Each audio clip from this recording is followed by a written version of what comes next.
Tuhan, kami hendak menjadikan Engkau adalah Raja di dalam hidup kami. Sehingga apapun yang kami lakukan, kami hanya persembahkan kepada Raja kami, Raja yang telah menyelamatkan kami dan menguasai hidup kami. Maka kami berterima kasih oleh karena anugerah Tuhan. Malam hari ini kami boleh berkumpul, melaksanakan rutinitas kami berdoa pada Tuhan, mohon permohonan kami kepada Tuhan. Pula kami bersyukur sebelum kami berdoa, kami diberikan pemeliharaan oleh Tuhan lewat firman-Mu yang akan kami dengar. Mohon Tuhan tolong kami, apabila dengan pemikiran, dengan kemampuan kami sendiri, kami tidak akan mampu mengerti firman. Tapi kiranya pribadi ketiga dari Allah Tritunggal, yaitu Allah Roh, kiranya memberikan kami hikmat, menyadarkan kami, menginsyafkan kami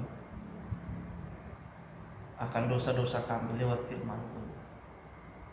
Terima kasih Tuhan, kami mau mendengar firman-Mu. Tuhan tolong kami. Dalam nama Tuhan Yesus kami berdoa. Amin. Saudara-saudara, hari ini, malam ini kita akan membaca satu bagian dari Kisah Para Rasul.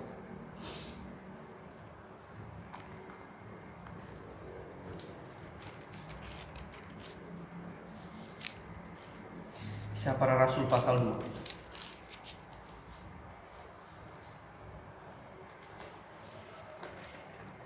Ayat 1. Sebenarnya kita baca satu pasal ini sampai ayat yang ke-47 pasal 2 ini, tapi kita singkat saja ya. Ayat 1 kita baca ayat 1 sampai 4, lalu kemudian ayat 37 dan ayat 38. Lagi ya, ayat 1 sampai 4, kemudian ayat 37 dan ayat 38. Mari kita baca bersama-sama. Kisah Rasul pasal 2 ayat 1 sampai 4. 1 2 3. Ketika tiba hari Pentakosta, semua orang percaya berkumpul di satu tempat. Tiba-tiba turunlah dari langit suatu bunyi seperti tiupan angin keras yang memenuhi seluruh rumah di mana mereka duduk. Dan tampaklah kepada mereka lidah-lidah api yang bertebaran dan hinggap pada mereka masing-masing. Maka penuhlah mereka dengan Roh Kudus, lalu mulai berkata dalam bahasa lain seperti yang diberikan oleh Roh itu kepada mereka untuk mengatakannya. Kemudian 3738 1 2 3. Ketika mereka mendengar hal itu, hati mereka sangat terharu. Lalu mereka bertanya kepada Petrus dan rasul-rasul yang lain, "Apakah yang harus kami perbuat, saudara-saudara?" Jawab Petrus kepada mereka, "Bertobatlah dan hendaklah kamu masing-masing memberi dirimu dibaptis dalam nama Yesus Kristus untuk pengampunan dosamu. Maka kamu akan menerima karunia Roh Kudus." Amin. Saya baca ulang ayat yang ke-37 itu ya. Ketika mereka mendengar hal itu, hati mereka sangat terharu. Lalu mereka bertanya kepada Petrus dan rasul-rasul yang lain, "Apakah yang harus kami perbuat, saudara-saudara? Apakah yang harus kami perbuat, saudara-saudara?" Itu pertanyaan orang-orang yang mendengarkan Petrus berkhotbah pada saat itu. Nah, saudara-saudara, konteks ayat ini adalah, ayat ini sedang menceritakan bagaimana setelah kenaikan Yesus ke surga. Nah, sebelum kenaikan Yesus ke surga, Tuhan Yesus sudah menjanjikan akan datangnya pribadi dari Allah Tritunggal yang ketiga, yaitu Roh Kudus. Penggenapan ini terjadi di sini di pasal 2 ini.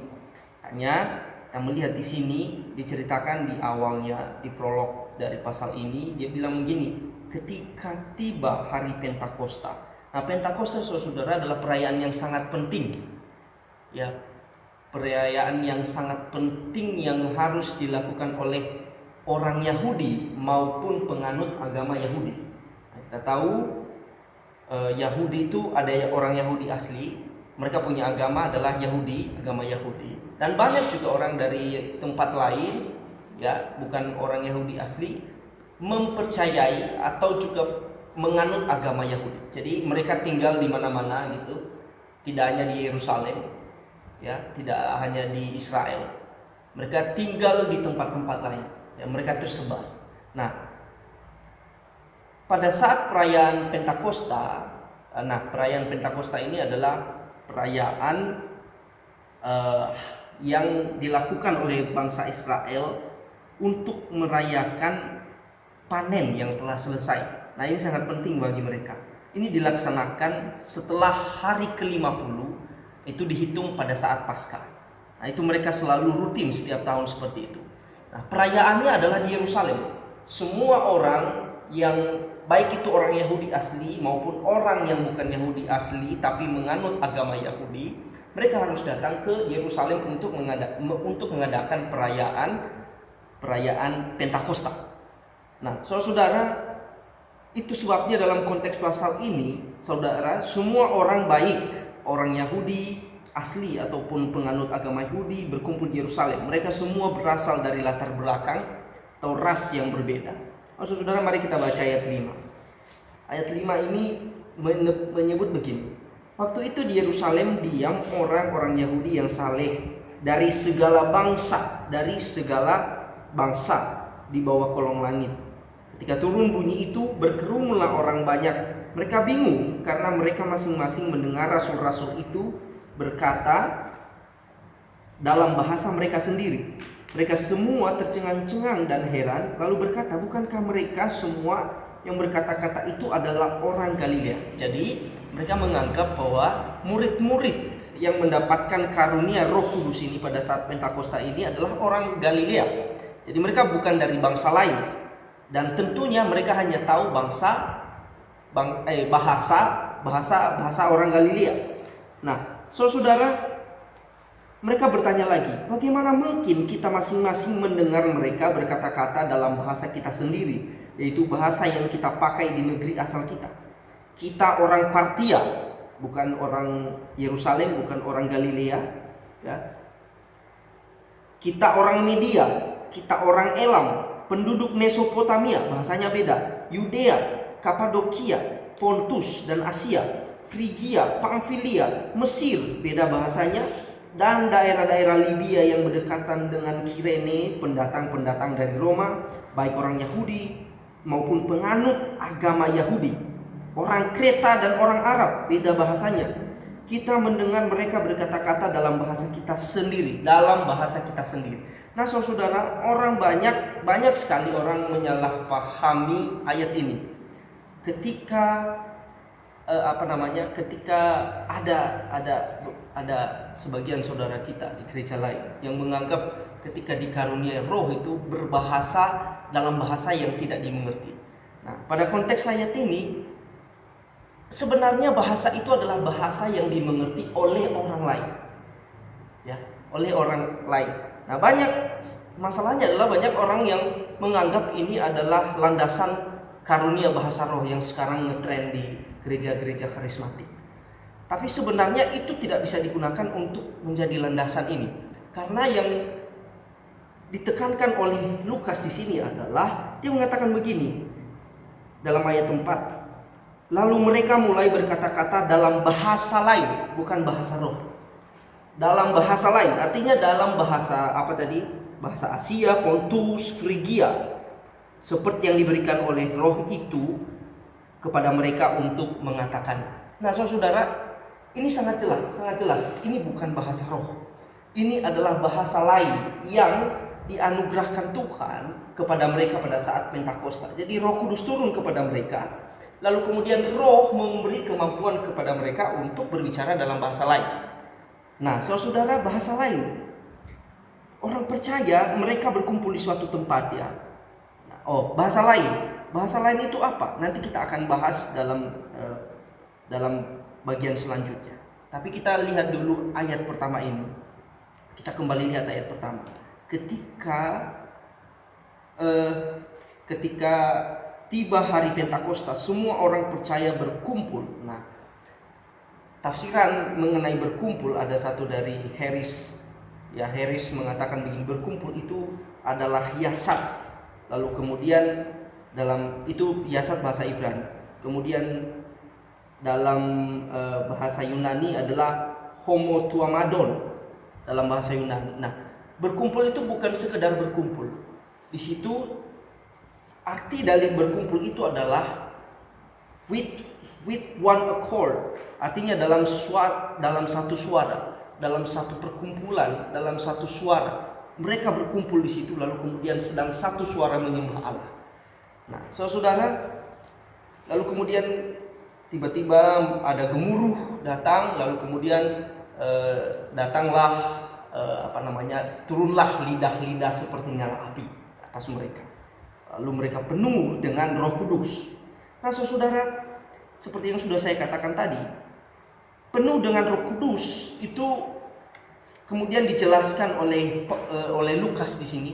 Ya, Lukas adalah penulis Kisah Para Rasul. Dia berkata begini, penuh dengan Roh Kudus itu adalah karunia mereka pada saat itu adalah berkata-kata dalam bahasa lain. Nah, mereka berkata-kata dalam bahasa lain, tapi bukan karena kemampuan mereka, karena di bawah kendali Roh Kudus. Karena di bawah kendali Roh Kudus, bukan karena kemampuan mereka, tetapi itu anugerah daripada Roh Kudus. Nah, apa yang mereka katakan? Berkata-kata dalam bahasa lain, sehingga orang-orang asing pada saat itu, orang-orang lain yang bukan orang Galilea itu mengatakan begini, bagaimana mungkin kita masing-masing mereka berkata-kata dalam bahasa kita sendiri? Nah, apa yang mereka katakan? Itu kemudian dijelaskan oleh Lukas. Mereka sedang mengatakan apa? Murid-murid sedang mengatakan perbuatan-perbuatan besar yang dilakukan oleh Allah.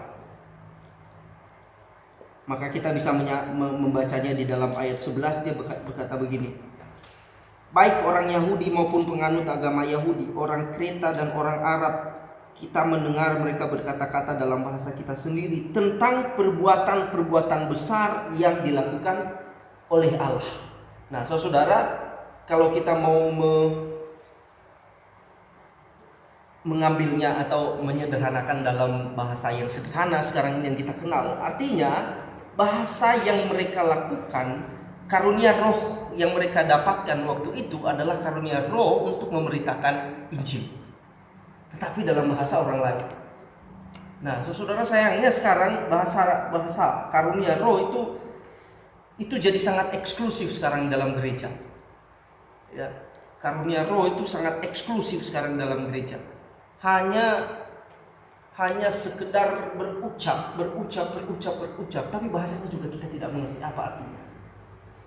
Di dalam sini saudara, sangat jelas Lukas katakan bahwa ini adalah pemberitaan Injil. Jadi ketika murid-murid pada saat itu berbahasa lain, mereka sedang berkata-kata mengenai perbuatan besar yang dilakukan oleh Allah. Itu kesaksiannya Lukas. Lukas mengatakan itu sangat jelas. Ini bukan bahasa yang tidak dimengerti. Bahasa yang ini adalah bahasa yang dimengerti oleh orang lain dari bangsa lain. Jadi artinya apa? Semua orang itu mendapatkan kesempatan untuk mendengarkan Injil. Jadi bukan hanya orang Yahudi saja, bukan hanya orang yang mengerti bahasa Israel saja, tetapi sekarang Injil itu melampaui batas rasial. Batas rasial. Jadi tidak hanya untuk orang Yahudi. Makanya ini adalah anugerah yang besar untuk kita, saudara. Karena melalui ini kita mengerti bahwa Tuhan mengasihi segala bangsa.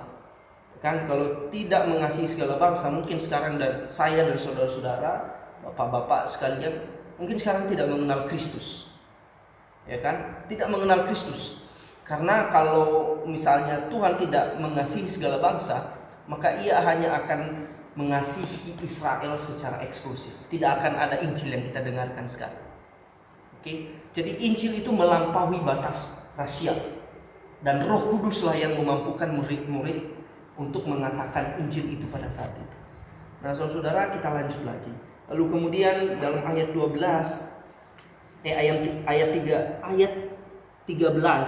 ada yang menyindir begini. Ini tafsirannya, yang menyindir ini adalah para pemimpin Yahudi yang tidak senang dengan orang-orang Kristen. Menyindir begini, tetapi orang lain menyindir, mereka sedang mabuk oleh anggur manis. Mereka menyindir dan menuduh, sehingga kita bisa pakai bahasa sekarang, mereka memframing orang Kristen yang berbahasa bahasa lain pada saat itu dengan framing mereka ini sedang mabuk. Kata kasarnya mereka ini mungkin gila karena mabuk gitu. Nah, tapi kemudian Petrus langsung berapologetika. Ya, berapologetika itu membela imannya, membela apa yang sedang terjadi pada saat itu. Nah, saudara, Petrus lalu bangkit, kemudian dia berkhotbah, Dia berdiri dengan ke-11 rasul itu. Nah, saudara, Petrus membela ini semua dan dia berkata begini, saudara, jangan kamu menganggap orang-orang ini, saudara-saudara saya ini, teman-teman saya ini adalah seorang yang mabuk, adalah orang-orang yang mabuk oleh anggur manis. Ini adalah satu penggenapan dari apa yang sudah dinubuatkan oleh Yoel dalam kitab Yoel. Nah, saudara, kita bisa membaca dalam ayat 17 sampai 21 gitu. Itu sudah sangat jelas di sana ada nubuatan di sana. Lalu kemudian Petrus dengan sangat yakin dan oleh pertolongan Roh Kudus menyadarkan dia bahwa dulu pernah dinubuatkan oleh Yoel, Nabi Yoel, bahwa ini akan terjadi dan ini adalah penggenapannya hari ini. Nah, saudara, dengan sangat yakin Petrus berdiri lalu kemudian menghardik orang-orang yang menyindir mereka. Menghardik. Lalu kemudian ia mengatakan begini, kalian harus dengarkan saya ini. Ia kemudian berkata begini, perbuatan besar yang dilakukan oleh Allah, yaitu tentang Kristus. Jadi sekali lagi pusatnya adalah Kristus lagi. Petrus mengatakan begini ya. Kita baca dalam ayat 22. Ayat 22 dia bilang begini, hai orang-orang Israel, dengarlah perkataan ini. Yang aku maksudkan ialah Yesus dari Nazaret, seorang yang telah ditentukan Allah dan yang dinyatakan kepadamu dengan kekuatan-kekuatan dan mujizat-mujizat dan tanda-tanda yang dilakukan oleh Allah dengan perantaraan Dia di tengah-tengah kamu seperti yang kamu tahu.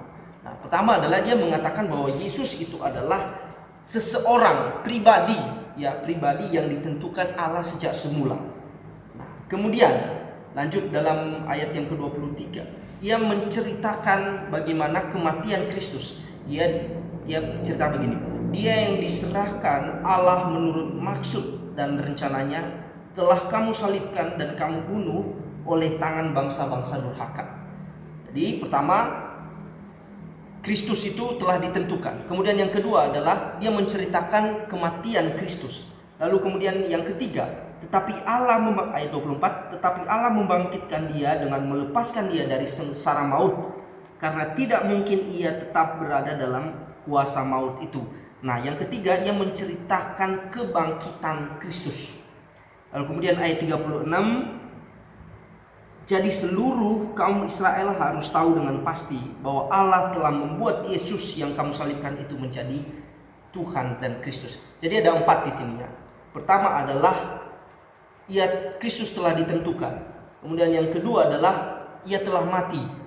Kemudian ia bangkit dari kematian itu. Kematian tidak menguasainya. Lalu kemudian ia adalah Tuhan. Ada 4 berita yang disampaikan oleh Petrus pada saat itu. Nah, menurut Petrus ini adalah berita yang sangat penting dan dia sudah sangat mengerti ini.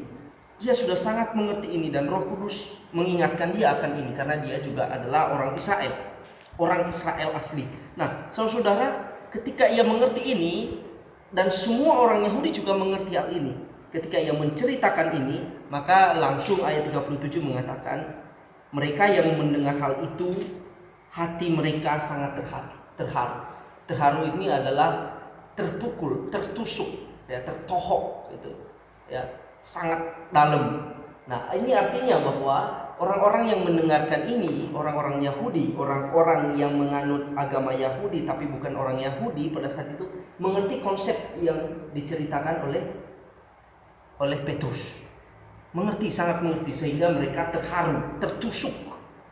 Lalu kemudian mereka bertanya begini kepada Petrus dan para rasul, apakah yang harus kami perbuat, saudara-saudara? Nah, saudara, kita harus mengerti ini. karunia Roh Kudus, ya. Karunia Roh Kudus itu bukan karunia ya, tapi karunia Roh Kudus itu adalah pribadi Roh Kudus itu untuk kita. Jadi kita harus bedakan karunia Roh Kudus dan karunia Roh Kudus. Karunia Roh Kudus itu adalah pribadi Roh Kudus sendiri, sedangkan karunia Roh Kudus itu adalah seperti berbahasa roh, seperti karunia yang lain. Nah, tapi di sini diceritakan adalah karunia Roh Kudus. Jadi ketika Roh Kudus, ketika kita percaya kepada Kristus dan kita mendapatkan karunia Roh Kudus, maka ada sesuatu yang penting untuk kita sadari. Roh Kudus itu menyadarkan kita dan orang lain akan kebutuhan kita. Apa kebutuhan kita? Kebutuhan kita bukan hanya sekedar makan dan minum. Kebutuhan kita bukan hanya sekedar kita bagaimana cara kita bertahan hidup, survive di tengah dunia. Tetapi orang Yahudi yang mendengar ini pada saat itu sangat mengerti bahwa kebutuhan mereka adalah pengampunan dosa. Pengampunan dosa. Ya, makanya mereka berkata, apakah yang harus kami lakukan? Apa yang harus kami perbuat? Saudara-saudara, karena hati mereka tertusuk. Mereka mengerti konsep ini. Kebutuhan pengampunan dosa. Nah, saudara, kita sekarang melihat dalam zaman ini ya. Ini sekarang sudah zaman postmodern. Definisi dosa itu sudah sangat kabur.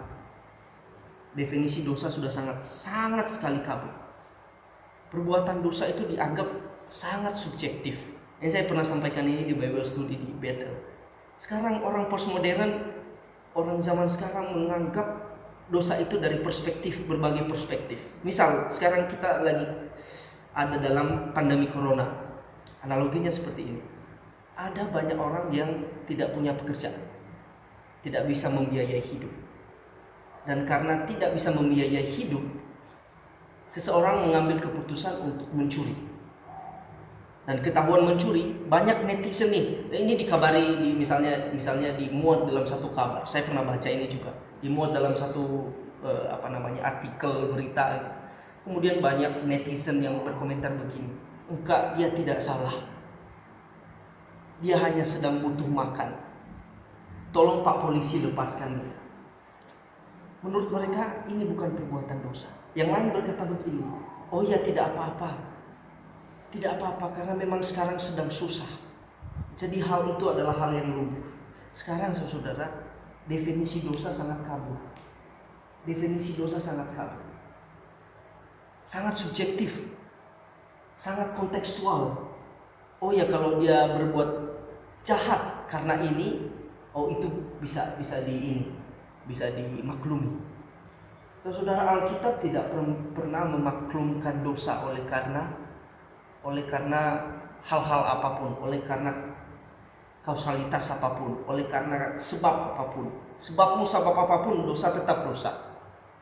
Makanya Petrus mengatakan begini, kalian harus bertobat. Ya, bertobat. Saudara, ini sangat penting.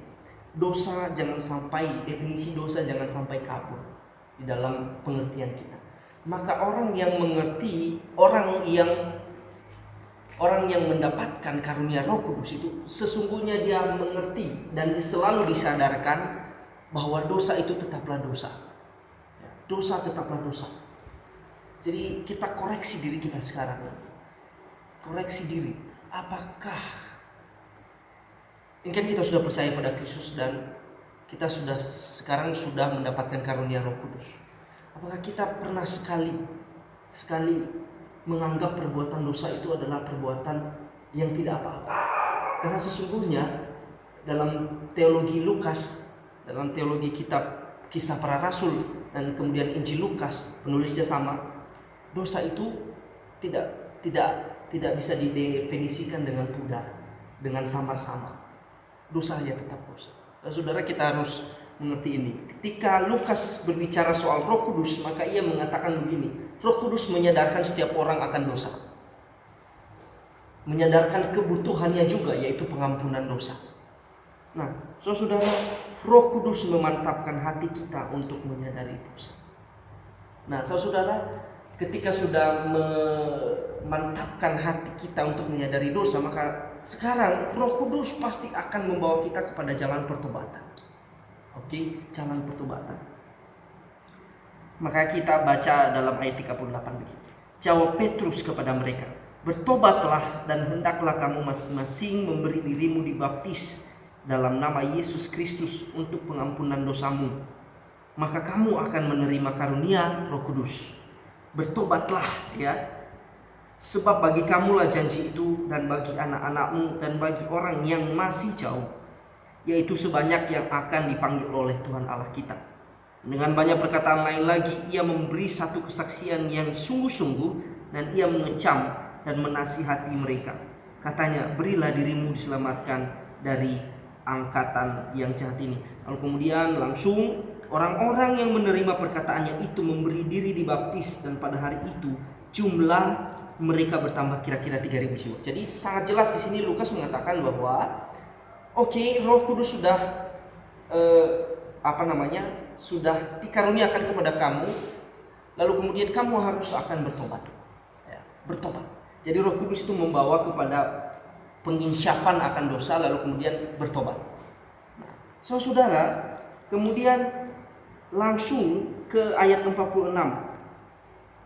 Lukas mengatakan begini, dengan bertekun dan dengan sehati mereka berkumpul tiap-tiap hari dalam bait Allah.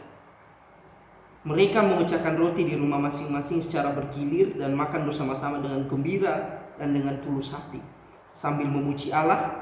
Dan mereka disukai semua orang, dan tiap-tiap hari Tuhan menambahkan jumlah mereka dengan orang yang diselamatkan. Saudara, muara dari pemberitaan Injil dan pertobatan seseorang, kita memberitakan Injil dan mereka bertobat. Muara dari semuanya itu adalah bersatunya orang itu, individu yang bertobat itu ke dalam tubuh Kristus. Saudara, dalam doktrin reform gereja kita, doktrin eklesiologi, doktrin gereja, tidak mungkin seseorang dikatakan selamat apabila ia tidak bersatu pada tubuh Kristus.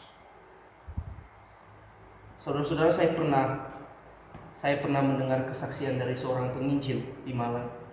Dia bercerita bagaimana ia pergi ke Sidoarjo, pergi ke Tuban, pergi ke Jember, apa yang dekat Malang itu Pak, sebelum Surabaya itu, dan Sidoarjo. Setelah lalu Purwodadi. Pergi ke sana kemari untuk memberitakan Injil. Ia bersaksi begini, saya minggu lalu, dia selama minggu lalu ke Purwodadi.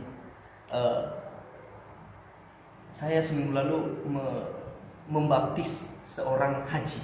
Padahal dia bukan pendeta, tapi dia sudah membaptis seorang haji. Kemudian saya bilang, puji Tuhan Om. Saya bilang, ya sekarang gereja di mana? Tidak, dia tidak gereja apa-apa. Dia tidak gereja di mana-mana. Saya biarkan dia untuk menjalankan ibadah Islamnya, tapi dia sudah percaya kepada Kristus. Saudara, dalam doktrin kita, doktrin gereja, tidak mungkin seseorang diselamatkan tanpa ia bersatu pada tubuh Kristus. Ya. Tanpa ia bersatu pada tubuh Kristus. Jadi orang yang diselamatkan sudah pastilah bersatu pada tubuh Kristus. Dan wujud nyata dari tubuh Kristus adalah gereja. Orang yang diselamatkan harus menikmati anugerah-anugerah yang disediakan Tuhan lewat sarana-sarana gereja, sarana-sarana anugerah yang ada di dalam gereja, dalam tubuh Kristus itu. Jadi ia berada di sini. Makanya di sini ayat 46 itu Paulus, Lukas dengan tegas mengatakan, dengan bertekun dan dengan sehati mereka berkumpul tiap-tiap hari dalam bait Allah. Ini menandakan bahwa seseorang datang beribadah, datang berkumpul dan bersatu dalam tubuh Kristus adalah hal yang sangat penting dalam keselamatan seseorang. Jadi saudara, sekarang kita harus menyadari ini, bahwa tubuh Kristus itu sangat penting. Kita tidak bisa meremehkan doktrin gereja ini. Semua orang yang percaya kepada Kristus dan hendak dipersatukan kepada Kristus harus datang ke gereja. Harus datang ke gereja. Maka tidak mungkin ada misi, tidak mungkin ada Injil tanpa bangun gereja. Saudara, saya pernah belajar dari pendeta Pak Kim Jae-yong yang mengatakan begini, semua muara dari penginjilan dan misi-misi di tempat-tempat yang belum mengenal Allah itu pasti bermuara pada pembangunan sebuah gereja. Di sana ada gereja di mana mereka dipersatukan. Tidak mungkin ada Injil tanpa gereja. Muaranya adalah bangun gereja di sana. Nah, saudara, ini penting sekali. Dan sekarang kita sedang bergumul membangun gereja, ya kan? Membangun gereja, membangun rumah Tuhan, membangun rumah Tuhan. Pergumulan kita itu. Tapi saudara, jangan sampai kita melupakan ini, bahwa tugas kita itu bukan hanya sedang berusaha membangun fisik gereja ini, tapi sedang mempersatukan orang dalam tubuh Kristus. Sedang mempersatukan orang dalam tubuh Kristus. Oke, jadi kita gunakan ruangan ini. Penting, bagus, baik. Tapi ada yang lebih penting dari itu. Misinya adalah mempersatukan orang lain yang belum percaya kepada Kristus di dalam tubuh Kristus, supaya dia dapat kepastian keselamatan. Itu penting sekali. Jadi saya menyampaikan pesan dari apa yang sudah disampaikan Lukas hari ini, yaitu bahwa gereja itu penting. Gereja itu penting. Ada banyak orang yang menganggap, saya tidak punya gedung gereja, gak apa-apa. Saya ibadah di sana, ibadah di sini. Tapi lalu kemudian dia ibadah di sana, di sini, lalu kemudian bulan depan ibadah di sana, di sebelah lagi jauh mungkin. Lalu kemudian orang lain yang tidak dapat menjangkaunya tidak dapat beribadah di sana lagi. Lalu kemudian ia susah untuk menggapai gereja itu. Nah, saudara, tugas kita adalah mempermudah orang lain untuk menikmati anugerah, sarana-sarana, dengan sarana-sarana yang akan kita siapkan. Jadi misi kita adalah bukan sekedar membangun fisik gereja, tapi mempermudah orang lain untuk menikmati sarana-sarana anugerah Tuhan. Dengan itu dia bisa meyakinkan keselamatannya. Tidak mungkin seseorang mengatakan dirinya selamat tanpa ia bersatu pada tubuh Kristus. Itu adalah hal yang sangat penting. Ya, itu doktrin gereja kita, doktrin reform. Tidak mungkin orang mengatakan, penginjil mengatakan seseorang yang sudah dia injili selamat tanpa ia mengarahkan orang itu datang ke gereja. Kalau tidak begitu, mustahil, karena dia tidak dipersatukan dengan tubuh Kristus, dengan tangan, dengan kepala, seperti metafora yang sudah dipakai oleh Paulus dalam surat-surat. Saudara, ini sangat penting. Jadi tugas kita bukan hanya sedang membangun fisik gedung. Fisik gedung iya baik, tapi tugas kita sebenarnya adalah mendapat misi dari Tuhan untuk mempermudah ini. Sekali lagi, untuk mempermudah orang-orang yang belum percaya dan orang-orang yang sudah percaya bersatu di dalam tubuh Kristus. Bukan hanya sekedar gedung, tetapi menyiapkan sarana-sarana yang baik untuk orang-orang itu dapat menikmati Kristus. Jadi kita hanya mampu lakukan ini hanya oleh karena kita mendapatkan karunia Roh Kudus. Tanpa Roh Kudus kita tidak mampu. Tanpa kita menyadari dosa, kita tidak mampu. Tanpa kita bertobat, kita tidak mampu. Kita tidak bisa menikmati ini. Tugas kita adalah menyediakan ini, bukan menyediakan itu. Ya, itu firman Tuhan yang disampaikan oleh Lukas kepada kita. Mari kita berdoa. Bapa di surga, terima kasih karena hari ini Tuhan memberikan kami kesempatan untuk boleh mendengarkan firman Tuhan, untuk boleh sekali lagi ditegur oleh Tuhan bahwa tugas kami bukan hanya sekedar membangun gedung, tetapi misi yang terselubung dari itu adalah misi besar yang ada di balik itu adalah kami berusaha mempermudah orang lain untuk menikmati Kristus, membawa orang lain untuk mengenal Kristus dan bersatu pada tubuh Kristus. Terima kasih ya Tuhan, kami serahkan seluruh pekerjaan-pekerjaan kami ke dalam tangan Tuhan. Kiranya Tuhan berkati. Dalam nama Tuhan Yesus kami berdoa. Amin.